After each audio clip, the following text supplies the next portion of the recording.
this is the fourth session.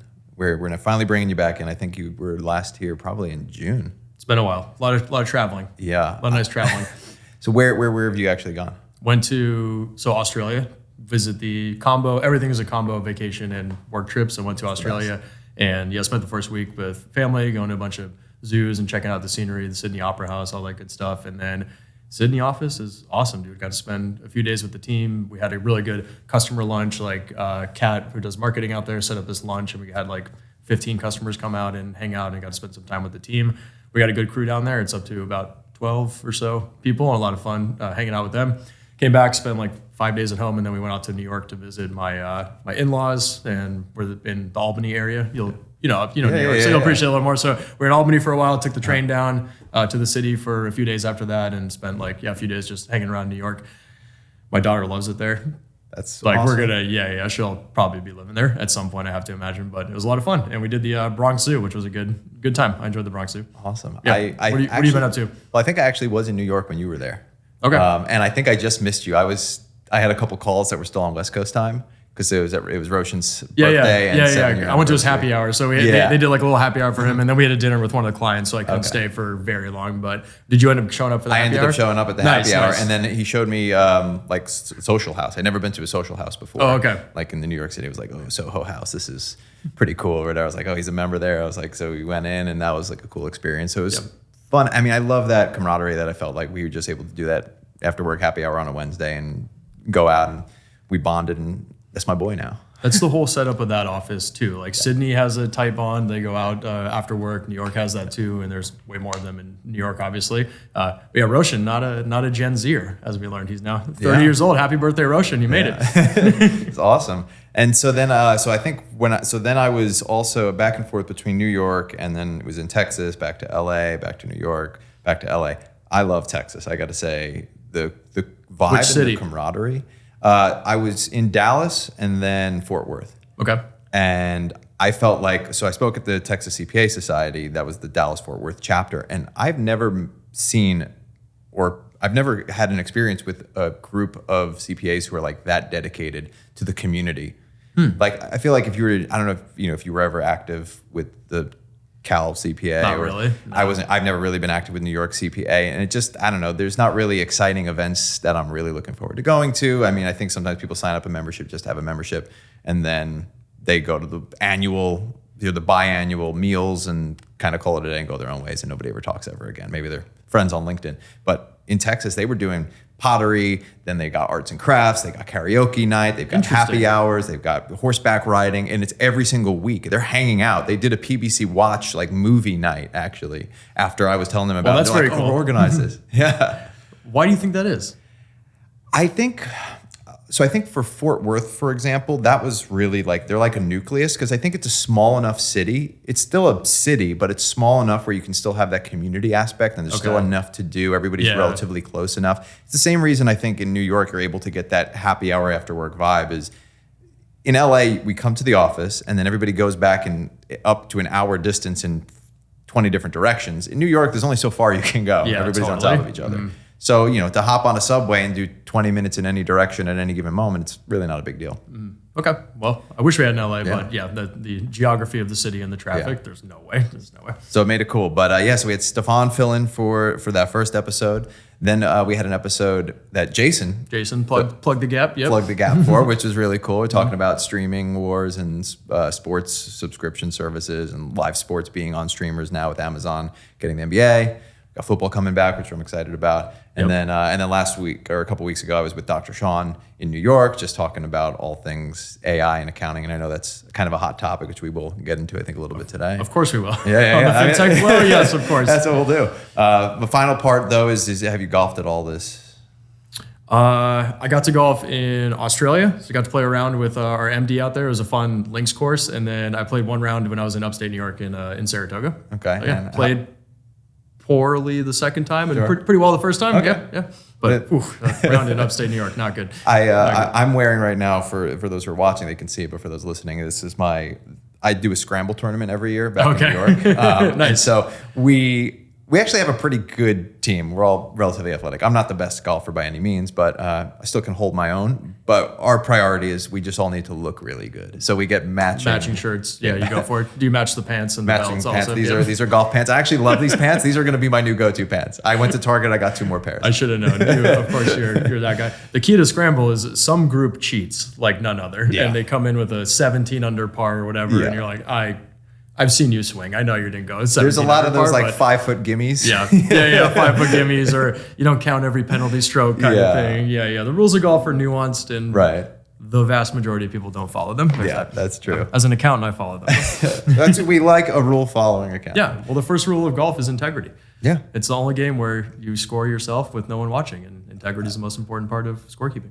Yeah. So I think there's a good parallel between golf and accounting. Yeah. Agree. And which is why accounting firms sponsor golfers.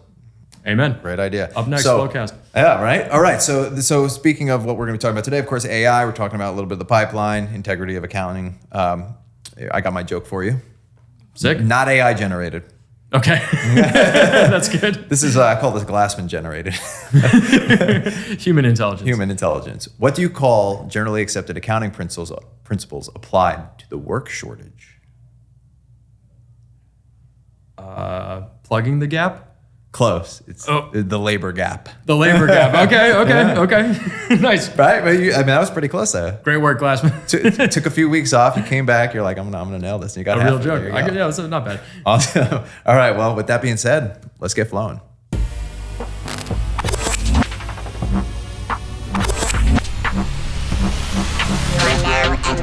Fintech Flo. Welcome back, everybody, to the Fintech Flo. This is episode 34. I've finally got Mike Whitmire back with me. I'm your co-host, Drew Carrick, CPA, rapping CPA, producer here at Flowcast Studios. Yeah. Mike Whitmire, co-founder, CEO of Flowcast, active CPA. Excited to be back. Yeah. So no need to BS around it. We're in the Fintech 411. So what's happening in the accounting and finance and tech industries? One of the things that happened recently, CBiz acquiring accounting firm Markham in a $2.3 billion deal. So this would create the 7th largest U.S. accounting firm with $2.8 billion in annual revenue, and the merger is expected to close in late 2024. And the strategic acquisition enhances CBiz's market presence and growth potential, particularly in key regions like New York, California, and Florida. The combined firm will have over 10,000 employees and 135,000 clients, significantly expanding its service offerings and market reach. So this is cool because they'll join, right? You have your 5th, 6th, 7th, which has been traditionally RSM, BDO, GT. So now you got CBiz, Markham joining into this equation. And we almost have like a micro, there's like that second 4, right? You have your big 4 and then you've got your next 4. Yeah. And then I think it'll kind of maybe be everybody else after that. I mean, I always have wondered, is there ever going to be a time when any of these mid-tiers join together to ever try to take on back the big 4? Or do you think that that's just never going to be a possibility? Well, I think with private equity entering the equation, that's their play, is rolling up a bunch of these different organizations and driving synergy and operational efficiency. So I don't know, what if GT combined with CBiz now, all of a sudden they're a big 4, right? I think that would make them within one of the top 4. And private equity has ungodly amounts of money behind them. They can go do deals like this. And so I think M&A would be the only way to get there, and private equity can do it. So if you're private equity, at what point do you think this is going to like come around to pay off? Because obviously they have ungodly amounts of money. You can just kind of hang out with your ungodly amounts of money and live in mansions and be happy. But no, you're always trying to still grow and keep on expanding. Are they, what timeline do you think it looks like? Because this isn't like that sexy, attractive tech company that could potentially blow up within the next 5 to 10 years and become the next Facebook. This is your traditional, been around for hundreds of years, accounting services, churning away, making whatever the profit is going to be.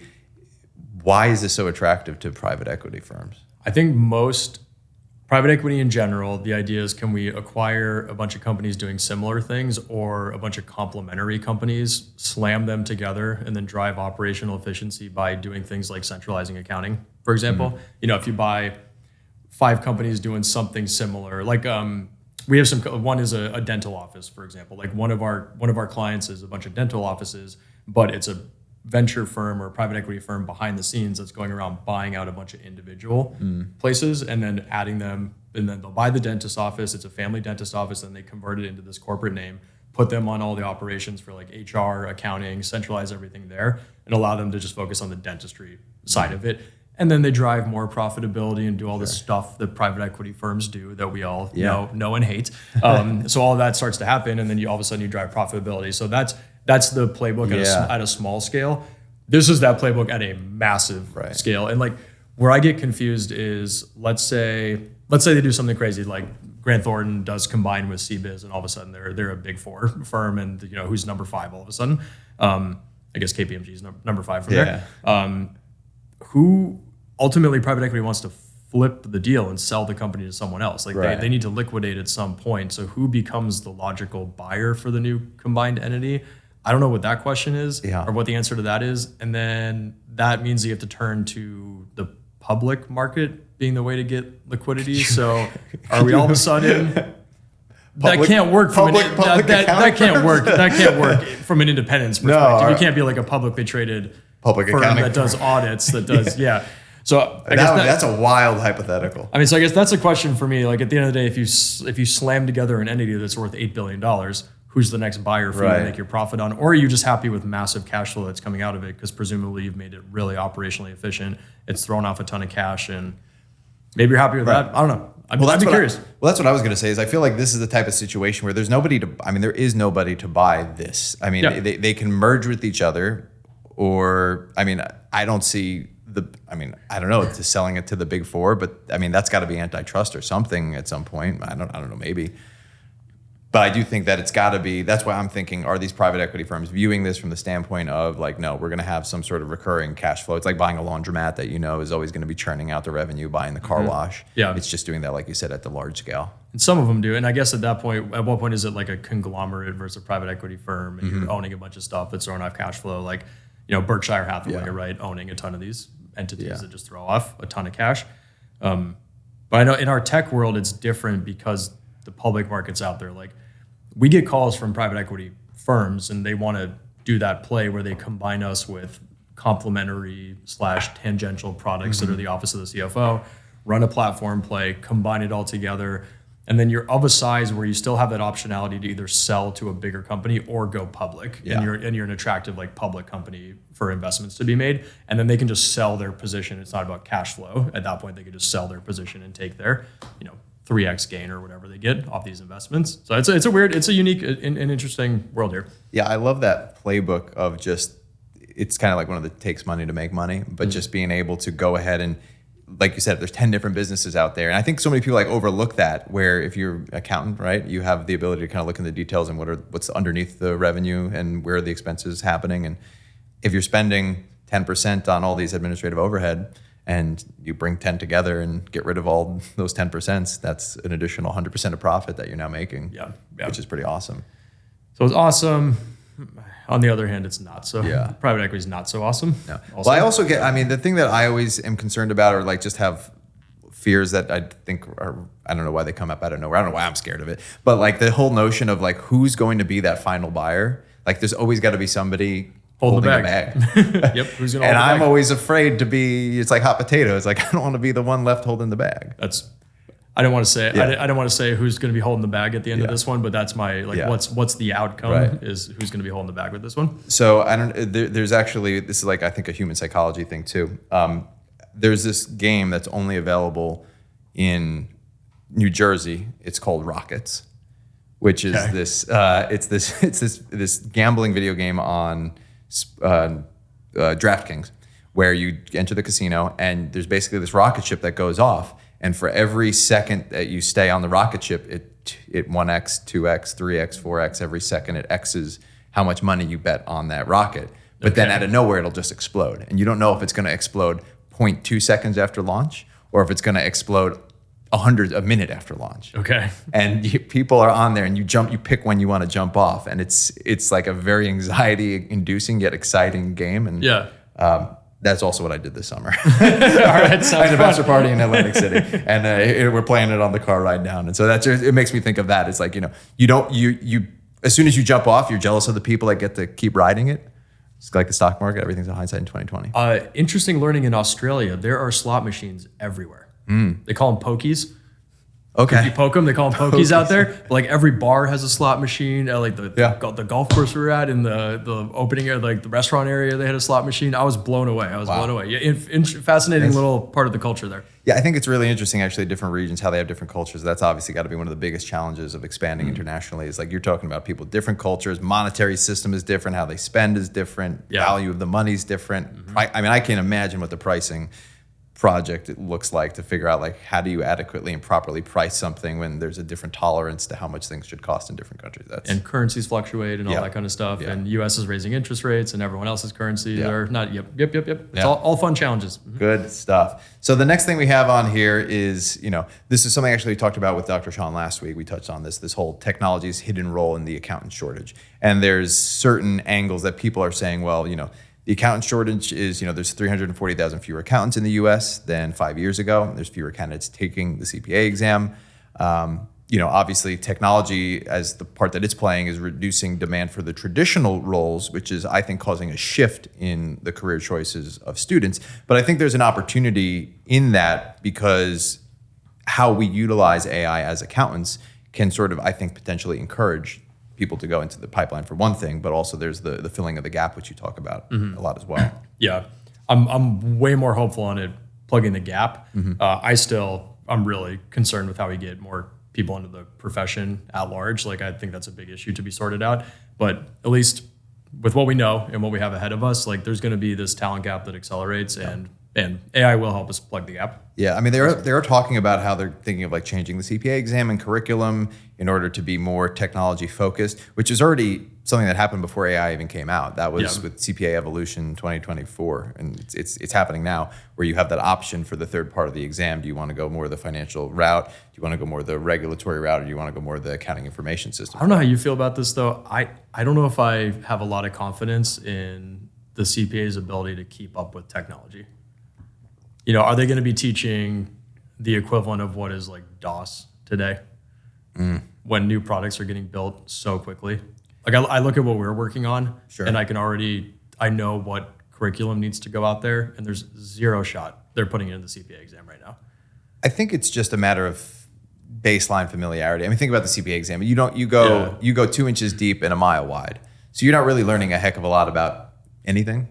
But if you could at least familiarize yourself with just being, and again, I think about this on the most basic level, like somebody that we had like typing class. I'm never going to be a professional typer, but when I took keyboarding class, I've carried that through now for the rest of my career, and it found its way to have a purpose in what it is that I do. And you totally overthink of it. It's just like speaking a language. Yeah. But being able to even just speak intellectually, I'm hoping that it's just a familiarity with technology, where the kids who played video games growing up are just inherently better with technology than somebody who didn't play video games. I always felt like I was a little bit behind because I didn't play video games as much. And so it was a little bit more of a struggle.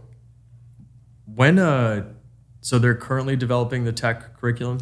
Well, so the new CPA exam is now out, right? So it's just accounting information systems focused. So I think it's more organizational. It's more like theoretical. Okay. I don't actually know. That would be a good thing maybe to bring up in a future episode. Yeah, it's not like how to use specific pieces of technology. Because I guess I think the ability to prompt is going to be a big part of the future for accountants, and it's a newish field, and something where you can clearly be like better or worse at working with LLMs based on how good you are at prompting. And that's an area where I doubt that's definitely not in the current curriculum, but I think that's a big part of where things are going for accountants, and that's like a skill set that we're going to need to develop. So you are very bullish on the whole notion of, we're not even in that section, but you're very bullish on the whole notion of AI filling that talent gap. And helping the accountants who are existing, which is, I think, a huge port. So we're holding up all this weight, and you can only hold for so long. Your muscles start shaking a little bit. So it'd be nice if somebody comes in with a couple, 2 poles and just kind of helps. Accountants are like Atlas. We're like the Atlas of the economy, and then we're shrugging right now. We're all quitting. We're shrugging.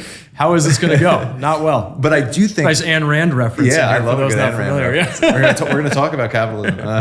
But I do think though there's the opportunity to make technology is exciting. It's I don't know if there's a shortage of scientists out there, but it still seems like an attractive profession because it's just there's excitement around. Science is proactive.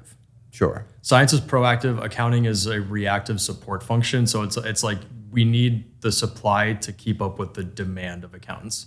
Science is like, if we don't have enough scientists, just science is not going to progress. Right. And that sucks for humanity. Yeah. But capitalism will progress. There will be more demand for accountants. Yeah. Like if I've learned anything in my life, it's that capitalism marches on and it will continue to expand, and we all want that to happen. None of us want capitalism to shrink here. I think it would be really bad for the vast majority of people. And so like you'll have a need for accountants, but it's the fact that it's reactionary by nature. Sure. But I think the ability to kind of like promote AI as this really handy tool to make your life easier as an accountant is something that would maybe perhaps at least encourage people to be like, oh wait, she's saying I don't have to do this sort of monotonous work that can just be, it's not a matter of us taking the job. It's like, no, it's doing the part of the job that I don't want to do. So I can focus on the other stuff. That if we spin that, again, it's all going to come down to the narrative and the storytelling of it. So it's there to help existing accountants hold up that weight, but hopefully the fact that some of that weight's being supported makes it more attractive for accountants to go into it. And that's the reason why people, I think, major in, almost do a little self-dig here with like on marketing, right? It's like, I'm going to go ahead and I'm going to major in what comes off as the easier route, perhaps, as opposed to accounting, which is the more difficult route. But if the stuff that accountants are doing is made easier and they can focus on more of the fun stuff, like the reason you're going to go into marketing is because you want to make a fun ad and commercial, not because you want to sit on the phone and make a sales call a lot of the time. I think we have two issues, really. This one's been around for a while. It's the stereotype of accounting. There's the cultural stereotype and then the known around how many hours are worked. And then the more recent one is but people were willing to deal with that first objection because there was job security. So like, cool, okay, I'll deal with the stereotype and the hours because I know I will have a job. And based on the talent shortage, that is true. That's all playing out exactly as you would have expected when you major. However, the narrative is now AI is going to automate accounting. So now you're going to graduate, you're going to work, you're going to hate it, you're going to get overworked for a little bit of time, and then you're not going to have a job anymore. That's not a compelling message at all. And I think from our perspective, like we've done the job before, so we can think about the type of work that can and will be automated and how much better that would make our job. But if you've never actually done this job, and you just have people like us talking on high about like, no, trust me, it's going to be better and easier and you won't have to do the stuff that works anymore. Is that a message that lands with an 18-year-old? I don't think so. And so I would like to move more towards what's the concrete thing that people are going to be doing in the future. That's why I'm like, let's talk about prompt engineering and things like that. What is the actual job going to turn into? And I think at the highest levels, we believe we're going to elevate accountants from preparers into reviewers of work. That's still too like abstract for an 18-year-old. No, like literally, what am I going to get paid for for 40 hours a week to do? So I'm comfortable going through this major and committing to it. And I think it's kind of incumbent upon us to actually paint a vision of literally what the workday is going to look like in 2040. Yeah, that is something I want to get into on this episode at one point is talking about that Gen Z grouping of 18 to 28-year-olds who are kind of making their way now. Either already, a lot of them already in the workforce or managers, if you think about it, at some public accounting firms, depending on when they graduated. The perception issue, it's now on to whatever the generation after Gen Z is. Those are the ones that like those are the only ones where there's hope of convincing them to major in accounting. Yeah, Gen Alpha, I believe. Gen Z is too far gone, unfortunately. It's too far gone. They've been jaded. So this is a cool piece here from Flowcast data, actually. So they took the top percentages overviewing embracing financial transformation. 37% of accountants believe AI is a competitive environment, while 37% of CFOs believe that AI increases productivity, indicating a growth in the trend of technology becoming more integrated into the field. My big discrepancy takeaway that I got from looking at this was AI is a competitive requirement. And I mean, like where that sits amongst accountants' beliefs of AI and where CFOs believe it is about AI. Because accountants have, it is a competitive requirement at the very top. That's the top. Obviously, the percentages are not too crazy off there. It's up with the other ones, but that's at the very top here. We got 37%. Most accountants believe about AI that it's a competitive requirement. Then you have for CFOs, it's the second lowest at 21%. AI is a competitive requirement. Okay. I wonder if this was interpreted as competitive within the job market. Like for me to remain competitive within the job market, AI is really important. Because just taking a step back, our CFO cares a whole lot more about competition than our accountants. Yeah. CFOs like talking revenue, and we're at that level, and we're talking about growth and market cap and projections, and like you think about the competition as part of that. Our controller's not like thinking about our competitors all the time, and so to the mindset of this is how we compete better by using AI solutions to drive transformation within accounting. I just kind of don't believe that, and I would expect that more, or maybe they genuinely do believe that, and the CFO is like, no, that's not what's going to help us compete in the market. A better product, better service, better price. Like that's what's going to help us compete in the market, not necessarily efficiency. So I don't know. That is a weird one to me. That's a really good call out, because if it is talking about job security, right, then it would probably check out then, where you're looking at it from like, if I'm a CFO, sure, I should know about AI, but like I know my stuff. I'm an industry veteran, or I know how to make big deals happen. AI is whatever, secondary. If I'm an accountant and I'm like, no, this is integral for me to do my job effectively, I need to have AI. It's something I can't ignore. That could be the discrepancy there if you're looking at it from the job security standpoint. But to your point, if it is from like, as a business, do we need this to have a competitive edge? I mean, part of it also makes me think like maybe accountants are just a little more plugged in. Yeah. Because there's just some of that. I think there's a risk you run when you get to a certain level of executive leadership, where maybe you're out of the weeds for so long that you don't actually understand how some of the tools are impacting your job on a day-to-day basis. And you may be too high level, where obviously the stuff being done there is important, but you're not necessarily understanding how all of these tools are going to impact your job. Yeah, and you're looking around the company and, hey, we're trying to cut costs and be more efficient wherever, and here's where AI could be deployed, and you kind of deem that as your means of being competitive, which I'm a little bit in my software bubble, so it's like, but if it's a manufacturing company or something that doesn't build software, you also want to become more efficient so you can compete in the public markets and things like that. So, could be off on that. I mean, my takeaway is for most of these very similar lines of thinking. I don't know, were there other... the only other discrepancy I saw is people who cannot work with AI will not have jobs in the future. This was a really fascinating one, because it's not because they were drastically different on where they fell on the prioritization, but it was 24%. It was half the amount of percentage of CFOs believed that people who cannot work with AI will not have jobs in the future. So there was this belief among CFOs that if you can't work with AI, you're still going to be totally fine. And double the amount of accountants felt that if you can't work with AI, you might not have a job. You have any thoughts on why? That's a big difference. Yeah. I mean, I think part of it is also back to that whole how in the weeds are you, where, when you are the front line that has the AI targeting, so per se, in quotes, your job, you feel that pressure, you feel that fear a little bit more. So it's going to come out in saying like, no, I need to have this in order to have a secure job in the future.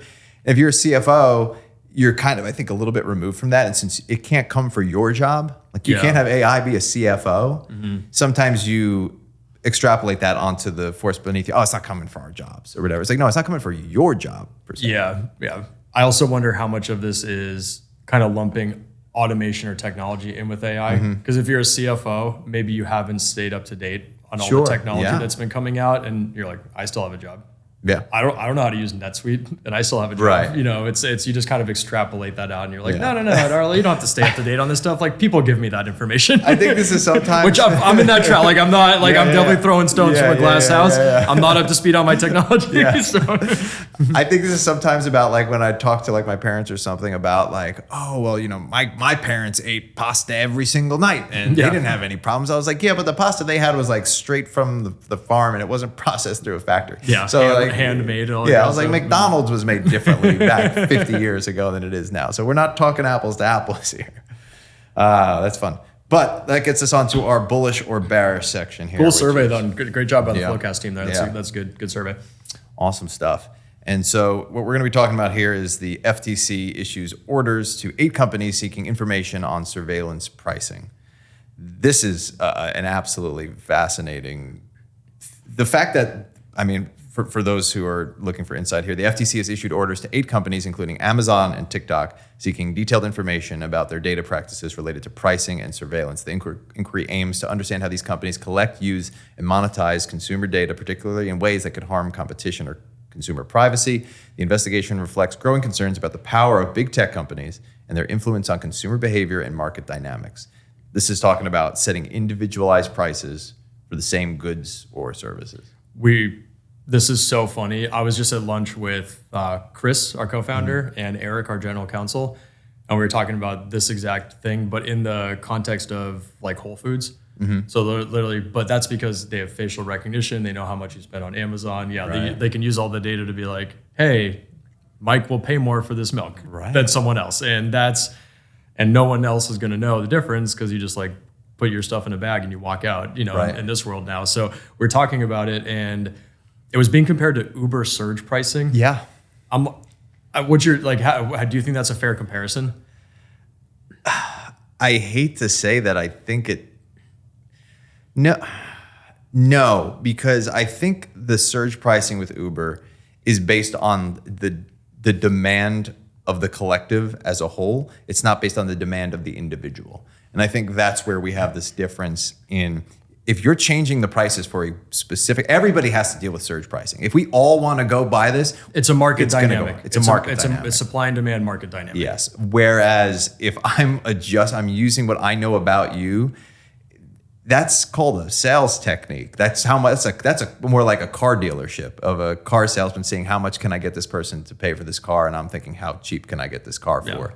And we all think highly of car salespeople, right? Yeah. That's my take. Yeah, this is not a pricing on demand dynamic. It's a price gouging based on how much money somebody has, and that seems pretty messed up and like something that should not be happening right now. Sure. But we were even speculating like, how much of this is happening right now, and we're not even aware of it, and it's going to come out to the point where we all fired up our Uber apps in real time to see if we all got the same price to go somewhere. Yeah. All 3 of us got the same price to go to a certain location, so I don't think Uber's there unless we're all in the same pricing bucket together. But yeah, this feels like something where I wonder if things are going to come up in the investigation, and this is messed up. Yeah, this should be like. I mean, imagine we all just pulled up our Amazon accounts right now and said, how much am I getting charged for this commodity, and how much are you getting charged for it?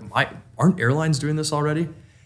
If you go from doing different IP addresses and you search different things, like I know they use some mechanism around. Oh yeah, you searched this before, and they like Eugenio did pricing for airlines. If you want to talk to him about it.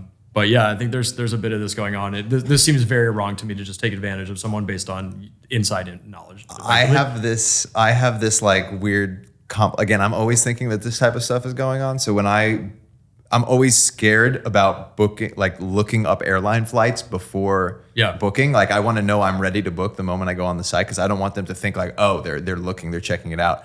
Let's brace it up. Okay, so you think they're doing that too? Yeah, clearly. I do. I mean, because there's no way you would know, and especially because airline prices, like we're used to airline prices being different because it's different seats and demand today and tomorrow it changes. I don't know if they're doing it. I mean, the fact that they could do it individually, I just didn't want to like encourage the algorithm to think there was more demand. Yeah. So I'm always like, no, nobody else call up Uber, because I don't want it to think there's a lot of people in this area that want it, and then they're going to charge all of us more. Whereas if we all collectively agree, nobody, go onto Uber, just one person, then they'll think the demand is low, so then the price will get dropped down. Yeah.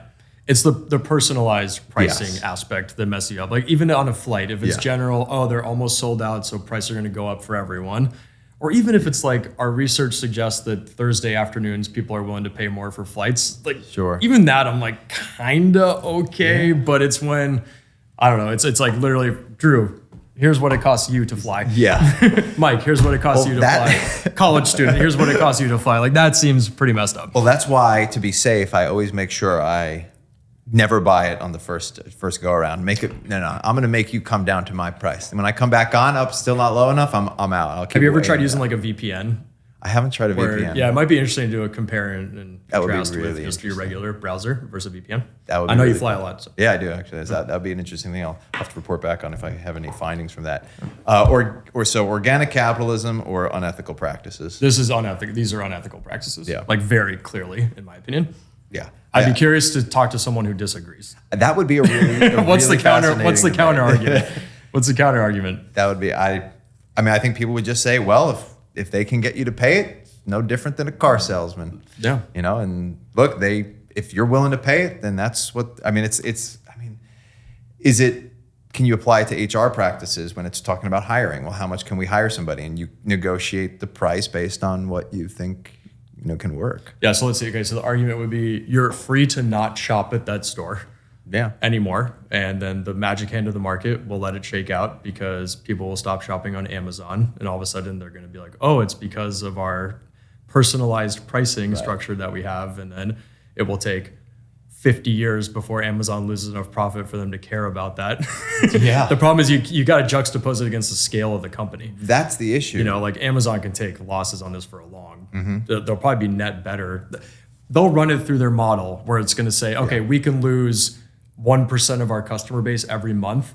We're going to capture X number of dollars from our existing base. It will be a net positive for us. So there's going to be, there'll be a spreadsheet that tells them they can do this and get away with it and it's good for the business overall. Well, that's why I think competition. Buy shares in Amazon. Well, yeah. I mean, I think competition is so important for that, right? And that's why maybe do people shift to buying at Walmart perhaps instead? So as long as there's enough behemoths in the game. Yeah. Because if there was only one and you really have only one option, and then even if I'm like, all right, well, I'm gonna fight this. I'm gonna go start my own thing. Again, the moment that they just decide they're going to drop it out, make it more convenient and easier, like I'm not going to be able to compete with it. It's what they did to Toys R Us. It's a sad state of affairs that we're just hoping for an oligopoly. Yeah. Damn. All right. Business philosophy. Talking about the philosophy of business.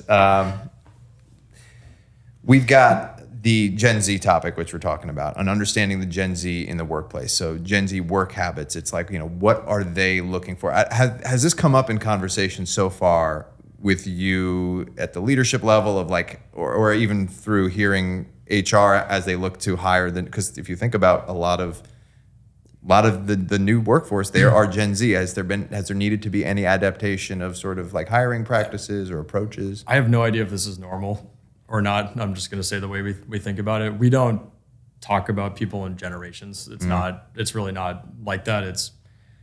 You have different employees, they're individuals, and it's tough to stereotype people like this. And so I'm never talking to Addie, our head of HR. I'm never at an executive level meeting where it's like, we need to take training on how to manage Gen Z people better. It's like, you just, as a manager, you have a variety of personalities and people that you're supposed to manage, and you should be adaptable and have the emotional intelligence to be able to manage them well. And I don't care if they're 22 or 52, you should be able to do all of those things. Yeah. So I don't know, we literally never talk about this. I think also to your point, you don't have to necessarily generalize and stereotype groups. I mean, there's old souls, as they say, which could be someone who's 23, but they kind of act like they're 55. And I know my uncle, for example, is a 51-year-old who acts like he's 18. There you go. Right? It cuts both ways. So you do have it both ways. And so I think it's just a matter of, you have a culture and identity, whether that's more like one generation or more like another one, it doesn't really matter. That's just a kind of an association or a correlation as opposed to a direct causation. And, whoever fits that culture that you've created and the DNA of the business, that's just the people you hire, and it doesn't matter what generation they're part of. They're just people who are of the same strain. Does it feel like it's the same article, regardless of what the name of the generation? Yeah, they changed. I think it's just a young people thing. How to deal with young people. Sure. Yes. How to deal with people under 30 is probably how a lot of these things could be labeled and structured. Yeah. But do you think it's changed of how you would deal with raising millennials versus raising Gen Z? The biggest thing that actually matters to me in that world is how much more technology is available to that. I think the actual meaningful difference is how much more information Gen Z kids have versus what I had growing up. The fact that you can just fire up a phone and you got whatever is insane. And so I could see that changing your mentality and everything. But also you move into young people, they don't want to be working a ton. No shit. They all want to have a purpose. That's always been a thing. This isn't this is not so much of it is what the stuff my mom was saying about the stuff my grandma was saying about my mom's generation. It just seems like this rinse and repeat cycle with technology being the thing that is actually what differentiates the generation. It's just how much technology was available to you. There's a really funny it's not even a meme. It's just like a cutout of like a newspaper from like 1918 or something. And it's like this new generation doesn't understand what it's like to work hard. You know, soon they'll all be just consumed with playing their games and reading their books instead of actually being productive in the workforce. And all it is you just insert new toys and new technology, and it's the same narrative, and you push it forward. 100 years later, still same things going on. But I think what is interesting about this is just the fact that, like you said, it is the same article, but the new topic of these articles. Because I remember 10 years ago being like a voice of the millennial in the workplace. Like I was writing white papers about how to utilize, engage, and retain millennials. That was the hot topic. It was like, how do we really take advantage? How do we optimize this millennial work class? And now millennials are forgotten about. It's like, you guys are the ones running the companies now. You're right there, right in the middle core group of running our entire workforce. Now we're going to talk about the Gen Z group, and every article for the next 5 years is going to be, how do we address Gen Z? How do we deal with the TikTok generation? How do we connect with them? And I did a bunch of those presentations also. Being a millennial, 10 years ago, I was doing the how to manage millennials stuff. And I think I'm a little jaded on this topic because of how similar all the Gen Z content is to the millennial content. It's like, I could literally just dust off the old millennial stuff, swap out Gen Z, and give the same presentation, just in a little bit more of an acute manner. Yeah. I do think that one difference is just in like the mentality and mindset. I think the technology has a lot to do with it. But one call out that I really like to focus on when it comes to millennials is we're a lot more of like I think we're more professionally skeptical and do your own research just in general, because we kind of grew up with that evolution of technology. We understand the limitations of it versus you inheriting it as part of like your DNA, where you just blindly accept technology. Like millennials are probably the ones that still might turn around when they're backing up the car to make sure that the mirrors work, as opposed to just looking at the screen. And I think that would be just like one key kind of personality style difference, which I that's how does technology drive a lot of it? And if you play that out, how much more concerning does that get as technology does more and more of the work and you just trust it? I think that's a key message that, I think regulators are already behind on trying to get in front of, and everybody's just talking about you're never going to receive 100% certainty when it comes to knowing that the technology is working. Like it's impossible to have it be that. But people are going to rely on it as if it's 100% certain. How scared would you be? Like, the pilots aren't actually flying planes. Like it's all just being done by computers. It's on autopilot. Like even though it's probably going to be better than humans, right? It's still going to be better than humans, but you still can't grasp the notion of like, but we're relying.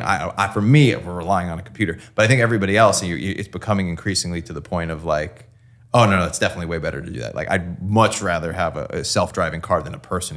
People can't drive. Yeah, bots can drive. Which that is the bar. Yeah, I'm more like just looking at LLMs and ChatGPT in particular, and some of the other, but just giving you false answers, just giving you wrong answers all the time. And I think the hallucination thing is some of the best branding that's come along in forever. Like imagine if you called it just it's incorrect instead of it's hallucinating. Yeah. Whole different conversation. But it's like this clever little branding around the thing's wrong. Right. You asked it a factual question and it got it wrong, and we just have this cutesy like, oh, it's hallucinating. We'll figure it out later. No. People are doing research based using these things, and it's simple stuff. Like you can ask someone, who did this person play, what baseball teams did this player play for? And it does not get it right. It's like there are websites that you have access to, you scrape that information, you should be able to do that. And by the way, for a lot, like I could tell you off the top of my head, like what teams they play for. And so that's where I'm very impressed with the branding of hallucinations. And I would like to know whoever invented that, because I think they came up with one of the best branding things like since the cloud. Yeah. I genuinely think it's on that level. Wow. Yeah. That would be a cool exercise. It completely throws away a massive risk. It just really downplays this huge risk that the thing's just wrong. It wasn't bad. It just wasn't good. Yeah, it was hallucinating. Whatever. We'll get it right next time. That's crazy. I think how quickly we accept technology is the big also generational difference, right? You have an older generation that doesn't accept it at all.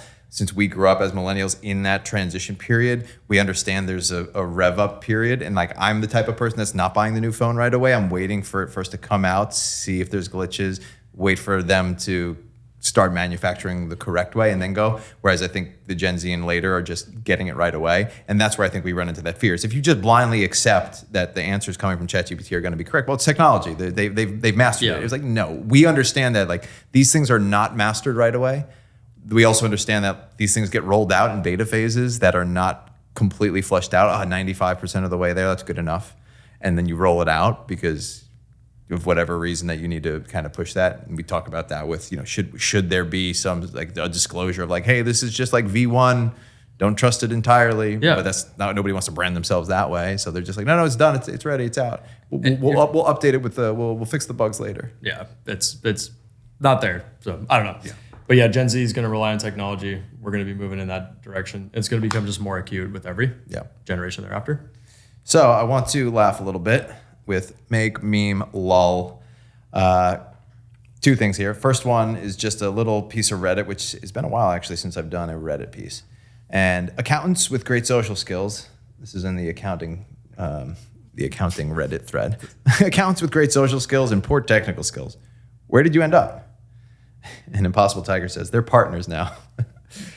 It's funny because it's true. It's dead on. Yeah, I think the response here, my lawyer friend who became a young partner at a national firm phrased it as, you're either a grinder, minder, or finder, meaning you're either a workhorse, a brainiac, or a salesperson. Okay. And I think this is sort of the whole notion of, well, accountants are some of the most technical people in the world. But when it comes to making partner, it's one of the things that depends a lot more on selling and social skills. But I think the fact that the system is built in a way that it's just the best technical people move on, which is why you end up with a lot of individuals who do make the partner level who are not the most technically savvy, or you end up with a bad manager because they're really good at auditing, they're not good at managing other people. My big pitch, I think, yours has been all about this, about accounting and supporting and elevating the profession. One of my big staples of principles that I'm like really trying to get out there is this notion of like the 3 career track build, which is the technician, the manager, and the builder. Mm-hmm. The builder being the entrepreneur, the innovator, and how not one is not more valuable than the other. We always view managers as like, oh, well, you're managing a lot of people, so you're worth a lot more money. And it's like, you're just doing a different job than what the technical people who are actually doing the work, because they're looking at it being like, you don't even do anything. Yeah. All you do is oversee people. You check in on what other people are doing. You're not actually doing any work. Like, we're the ones doing the work, right? So they feel like they should be like, but if you want to get promoted, you got to be the manager. Then that kind of pivots it. And then people are like, oh, well, I want to be an entrepreneur. I want to be a builder. Well, that's a really difficult thing to do. And it's just viewed as the glamour aspect of it. But there's also a lot of difficulty that comes behind it. So they're just 3 different paths. Yep. But it is. Do you have any friends that had like the great social skills that have the poor technical skills? Because my question is do you last long enough in public to make it? Yeah, that's point? I have one friend still left in Big Four, and he has shot through the ranks and runs the office now. It's like very impressive what he did. But he's a networker. He's a finder and a sales guy. But honestly, he's got all 3 of these things. That's what if you do, yeah. That's why it's like no wonder he's running this office. He's the Andy Park shout out. He's the man. Like, he's incredibly smart, great with people management, and is out there shaking hands and getting to know people and bringing in business all the time. It's like you can do all these things. I will say, when I was an auditor, this is, I guess, more advice for everyone listening. Yeah. I didn't look at myself and think I could be the rainmaker partner that sold a bunch of stuff, which if you look at where I am now, that's kind of insane to think that like I didn't have the confidence then to be able to do it. Because I think objectively what we've done so far here at Flowcast and what we've done is a little bit harder than becoming partner and shaking some hands and bringing deals on. I just want everyone here to know, if you're somewhat social, just get out there and get to know people. And I now have been the recipient of Big Four firms pitching their services to us. It is not impressive. There's no differentiator. And if you can get to that level and be in those pitch meetings and have something unique that you bring to the table, some differentiator as to why I should work with you as a human being instead of all these firms that all pitch the exact same thing, like, I'm all ears. And so I would just, if you have any inclination you want to do this and you can make it that long in the Big Four, like, you can do it. And I'm very confident that if you're like the bar's pretty low. After I've seen the actual pitches, I'm like, shit, the bar's low. Yeah. I definitely could have done this. And I'm very confident in myself. If I could go back right now, I could be an absolute rainmaker partner at these places. And it's like, so just go for it, people. Don't just have the confidence. Like this stuff is not rocket science. And when you get to the big leagues, like you can go close in business and win some deals. Well, you are an innovator, entrepreneur, builder, and that's just part of like, I think your DNA. And I just think that so many of these partners, like exactly like you said. Mm-hmm. Well, like what blows me. So for example, somebody who, an incredible profile, I think, somebody who did maybe audit for a little while, you went into industry, maybe helped take a company public, and then you decide to go back to audit, which was one of my potential career paths. When I was starting Flowcast, I was actually offered to go back to audit. Our auditors at Cornerstone wanted to hire me to go back. And I was thinking like, okay, number one, I'd be a much better auditor having done the actual work on that side of the table. I'd be really good at audit. Now, as I reflect on it, I could have gotten promoted through the ranks. And as a partner, my pitch would have been very different than the other firms sitting across the table. So a CFO and a CEO are going to be listening to the auditors pitch them. The other three firms would all give the baseline pitch of here's how great we are, here's how many IPOs we've done, here's the team you're going to get, it's awesome, blah, blah, blah. Same thing. Audit fees, all magically relatively the same amount. And then I would come in with more of a, I've been in your shoes before. I've been in the startup world. I know what it's like to go through an IPO. I know the nuances of when we can be a little bit more forgiving about stuff, when we need to be strict about it.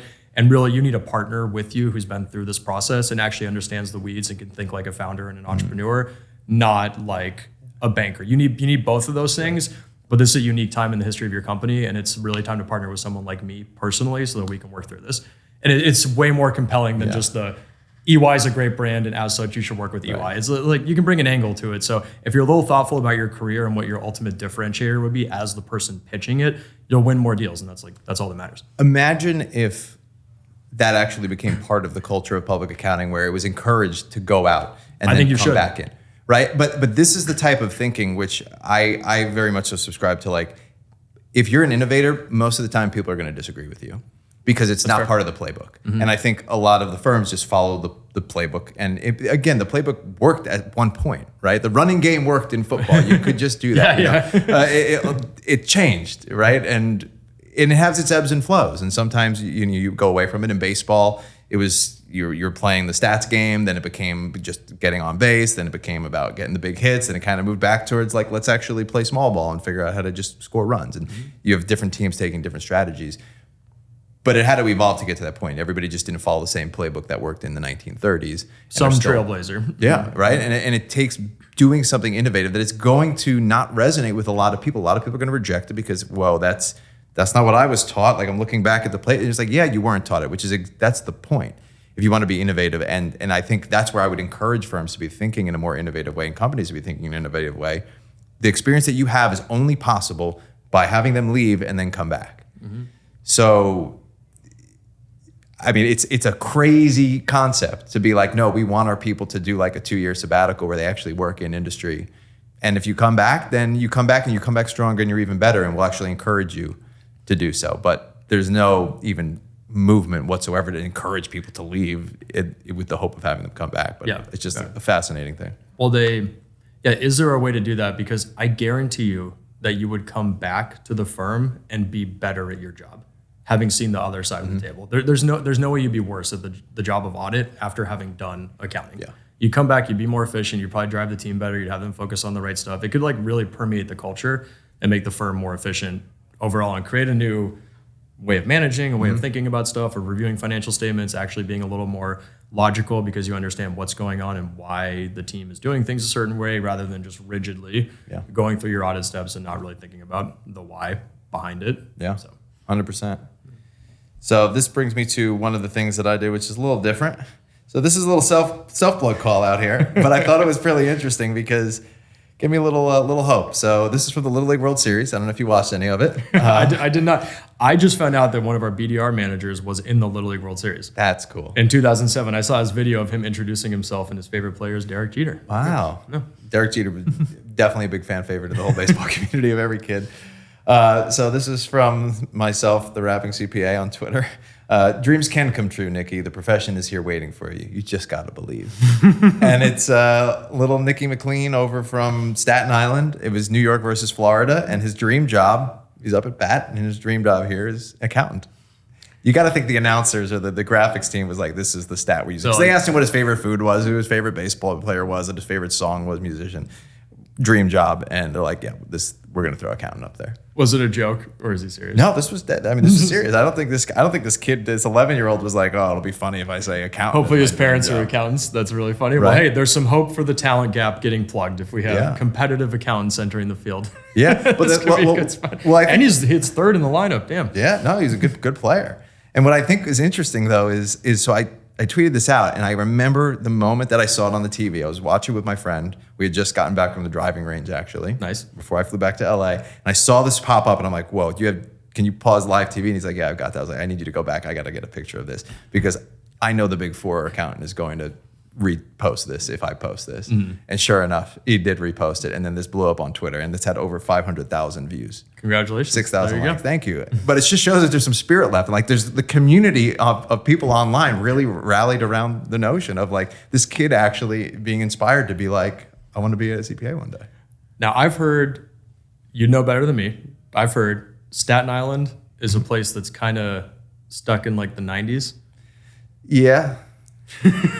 Would that be maybe why he still wants to major in accounting? It could. I mean, I could see them having the big fat ties in Staten Island.